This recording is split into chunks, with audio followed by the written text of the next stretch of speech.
The Minnesota Timberwolves do it again. So the second round started last night. Just when you thought the first round was good enough, no. We're already getting better basketball, better matchups. Maybe not one of them, but the other one was great. And where do I start? Let's just start off with the first game. Knicks Sixers. Not much to say other than the Knicks dominated from the jump pretty much. But after the first quarter is when they really start to pull away, and you can't even put this on one guy for the Knicks. This was a entire team performance. Um, Obviously, Jalen Brunson had 35, 27 in the first half, and everyone else contributed. I want to point out OG, Mikal, Josh Hart. It was defense that was winning them this game, and those guys are some of the top defensive stoppers in the league. So this Knicks team is rolling. They started off slow, finally put things together, and now they're winning games by 30, 40, 50 points. And teams are going to go through lows, going through highs. The next one through their low. That low is done. They have put the pieces together, figured things out. Mikal Bridges is now getting involved. A dude who was scoring 0 points, was unplayable in the end of the games, is now balling out, hitting step back threes, corner threes, playing great defense. He's rolling. OG Anunoby has been a huge contributor towards this next team. He's the backbone. I will say that. He may not be the flashiest offensively. He's never going to give you 40. He's not that type of player. But he will be a guy that brings this team together. Down what? I don't know. If they're down late in the game or if they need a run, he will do what he has to do. Hit the mid-range, get to the basket, get fouled, play good defense. Just an all-around guy. And the Knicks have a lot of that too. Josh Hart gives that same presence. He'll play defense. He will rebound the heck out of the ball and score when he needs to. Not too often, but score when he needs to. And then same with Mikal. Sure, the offense wasn't there early in the playoffs, but the defense is consistently there. He will show up and grind out games. So you got those three, and that alone is a playoff matchup nightmare. Good luck scoring on all that. And then after you worry about scoring on those three, you got to worry about stopping Jalen Brunson, who is almost impossible to stop, and one of the best offensive centers in the past decade. So this next team is stacked, and their bench is insane. It'll be interesting to see where Philly goes from here because they just got outmatched on every aspect of basketball. Joel Embiid was showing his wear and tear, I guess. He was slow. He was not hitting shots. The Knicks did a great job stopping him. Hit him with a couple late double teams. Did what they had to do. Tyrese Maxey also got shut down. And before you know it, the Knicks are up 30 and this game is over. But the real game that took place last night, Timberwolves Spurs. And how did we not see this coming, man? The Timberwolves are maybe the best playoff riser in NBA history. Maybe. That's not even crazy to say. Looking back at all the seeds they've had, how they didn't finish as the top team in the regular season, how there's all these better teams, and then the playoffs come around, and all of a sudden, a team just turns up, and consistently, it's the Minnesota Timberwolves. Last night was pure cinema. This was a grind out game, and it's clear that these two teams defensively are very good. They match up very well. The Timberwolves especially match up very, very well with this Spurs team. First guy off rip, I'm giving my shout out to Rudy Gobert. You get done going to 6 games with Nikola Jokic. Next up, you get right off the plane a couple days later. Now you're guarding Victor Wembanyama. You hold him to what? You hold him to 5 for 17 shooting, 0 for 8 from 3. Man, Wemby, you may be next up, but it's Rudy Gobert's time right now to show you what's up. So Rudy Gobert doing his thing defensively. You love to see it. He has made a name for himself. Obviously, he's been very good. Don't get me wrong. That's not what I'm saying. But he has put himself in the spotlight right now, guarding the 2 of the top 3 or 4 best players in the league right now, shutting them down. Whew. Outside of that, this TWolves team is just so deep, so all-around talented. Yes, there's Ant. Shout out Ant on a minute restriction, crawling out there in game 1 on a knee that is most likely still hurting. Went out there, played not a lot of minutes. He was on a minute restriction, and he still scored 18 points. 18 points, some efficient shooting out there from him. And then everyone else just kind of filled in their roles. Jaden McDaniel, Mike Conley, Terrence Shannon Jr. is a guy who has stepped up recently. So this Timberwolves team is in great hands. Naz Reid's another guy. And there is a lot of potential to win games. First off, they have the size. Down the stretch, it was the Julius Randle show. This Spurs team, at its best lineup, rolls out Victor Wembanyama and 4 guards. There's got to be a mismatch somewhere, and they found that, especially a guy like Julius Randle. Julius Randle is not just a guy who is going to catch the ball and back his way down to the basket. That is a guy who is big and can do a good enough job at handling the ball to make that a really dangerous mismatch. And he took advantage of that down the stretch. They were feeding him. They got up by 9, I think, towards the very end, and a big part of that was Julius Randle. So we'll see where the Spurs go from there. I really want to see, maybe, I know he's older, but maybe a guy like Harrison Barnes get out there a little bit. A guy with size, a guy with experience, and gives you at least a little bit of a chance to match up with this Timberwolves team size-wise. Because they got Naz Reid, they got Rudy Gobert, they got Julius Randle.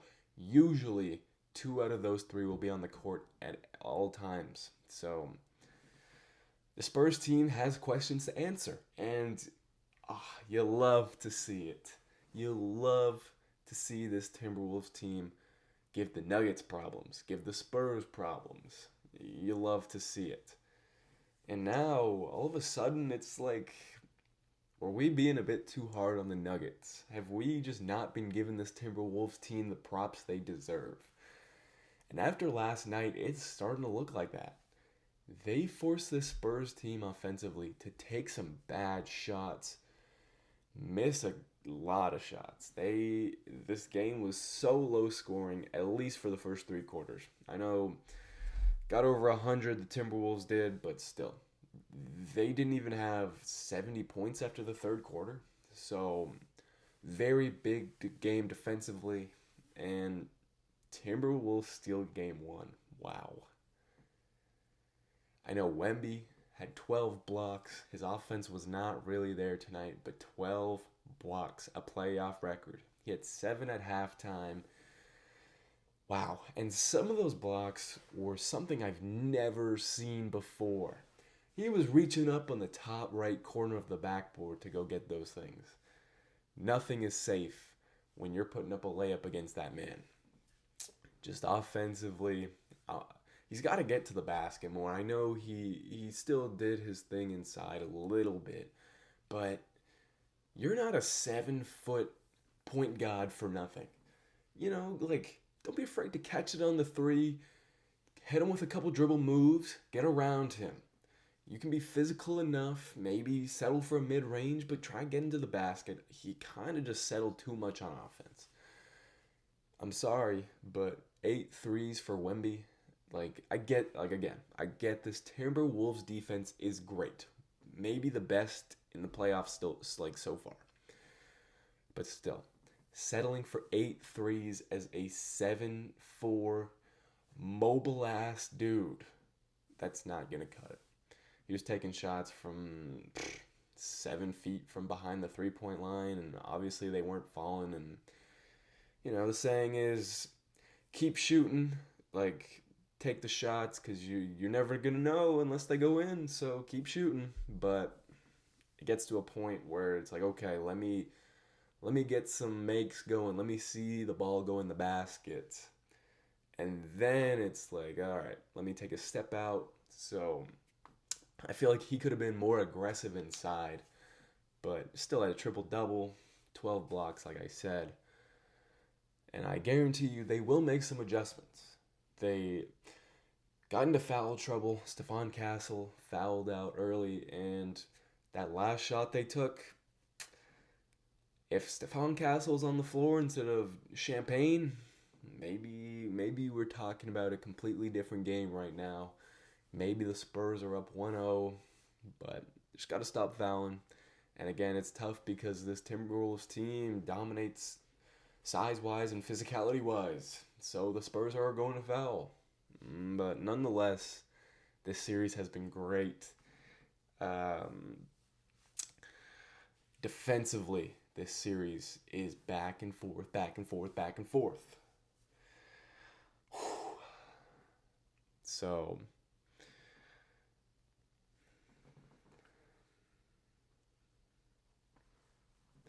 it was great. Like, this was fun to watch. This was a great, game because, I was watching it with my dad and my uncle, and they were talking like, they're a bit older. They know what 90s basketball is like. I'm not too indulged in that 90s basketball, the culture around it. But they were saying this game was like 90s basketball. Every possession mattered, and that was so true. Every possession was something you needed to, like, execute on. There was no, oh, let me just jack this shot up and hopefully we get the ball back. No, it was, this possession matters. We have to score here. We're going to try our hardest to score every single possession. And this was a great game to watch. I hope more teams kind of buckle down defensively as we move on to this playoffs. And I know we have a lot of great defensive teams like the Pistons, even the Cavs, especially interior-wise. The Knicks clearly are a great defensive team. Like, the Magic were a good defensive team, or maybe the Pistons were just a bad offensive team. But the Raptors are another team. Obviously, the Thunder can play decent defense. The Lakers, without Luka and Austin Reeves, were making sure they buckled down defensively. So teams have kind of taken pride in playing more defense, and you love to see it because it makes the game that more meaningful and that more tense. There's that tension that you can feel in the air. Like, team may go up 5 and it could go to 10, but maybe another team could cut that lead down to 5. So it's going to be great. That's what I'm trying to say here. These playoffs have been back and forth and a lot of close games. So I'm just excited to see what happens. Tonight we got Pistons Cavs. I'm really intrigued to see which version of Detroit that we're going to get. The game is in Detroit, but this Pistons team was a completely different team the last 3 games in that series compared to the first 4. So who knows who we're going to get in game 1 against a better team. So things could get interesting there. I do want to ride Cleveland on this one.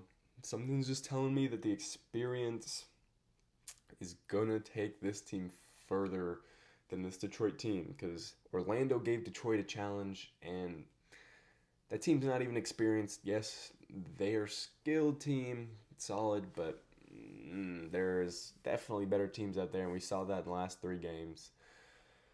This Cavs team has been here before. A lot of these guys just haven't been able to get over the hump. And, Detroit's still a young team. They're still figuring a lot out. They have to figure a lot of the offense out, Jalen Duren out, Asar Thompson out.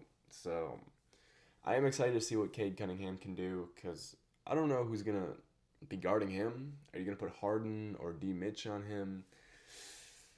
Maybe put a forward. So we'll see how that goes. Cade will have to do a lot of the load, or carry a lot of the load offensively, because I can tell you, if Jalen Duren wasn't doing his thing against Wendell Carter Jr., he's not doing his thing against Evan Mobley and Jared Allen. So I do like the Cavs in this series. I think a lot of people are going to ride with the Cavs, but who knows? Maybe Detroit is on the come up. Maybe this was their coming alive game in Game 7 when they killed the Magic. So who knows? I think it'll still be a great series regardless. Defensively, again, this is a very good defensive team in Detroit, and the Cavs obviously have two of the best defensive bigs in the league. And then we got the Lakers and the Thunder. I mean, it really depends if or when Luka comes back. But right now, there's no one stopping the Thunder. I really think if Luka doesn't come back in time, which there is a good possibility he doesn't, I think the Thunder could wrap this up in 5. The Lakers showed some holes in that Rockets series. They showed some strengths, obviously, too. Defensively, they're very good.